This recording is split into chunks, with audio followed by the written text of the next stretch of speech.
మీ future planning మొత్తానికి అయితే set చేసుకుని ఉన్నారు. అంటే ఏదైనా ఇండస్ట్రీలోనే ఉండాలి అంటే ఇండస్ట్రీలో చాలా ఉన్నాయి, ఏదో పని చాలా చేసుకోవచ్చు. వర్క్స్ ఉన్నాయి. అవును, లేదు ఇండస్ట్రీనే వదిలేయాలంటే హ్యాపీగా వెళ్ళిపోయి ఒక టిఫిన్ సెంటర్ పెట్టుకుంటే చాలు.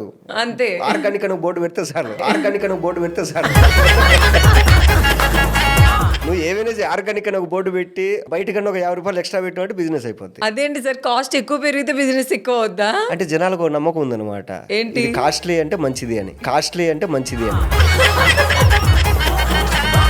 ఇప్పుడు యాక్చువల్లీ మనం మేకప్ ఐటమ్స్ కానీ ఫేస్ క్రీమ్స్ కానీ వాడతాం కదా, ఒరిజినల్ గా తక్కువ కెమికల్స్ ఉన్నవి చాలా తక్కువ ఉంటాయి రేటు. ఓ కెమికల్స్ తక్కువనే, తక్కువ కాస్ట్ ఉంటాయి. అవును. సో ఈ బ్రాండెడ్ ఏదైతే ఉంటుందో ఎక్కువ కాస్ట్, వాటిల్లో ఎక్కువ కెమికల్స్ ఉంటాయి. ఓ మన రివర్స్ లో వెళ్తూ ఉంటాం అన్నమాట. బిజినెస్ పీపుల్స్ కూడా తెలివిగా ఆలోచించి సింపుల్ ఏంటంటే ఇప్పుడు సద్దన్నం తింటే మంచిది, ఎవరు తినడు. తినరు. వెళ్ళి మిల్లెట్ దోశ, మిల్లెట్ ఇడ్లీ తింటారు.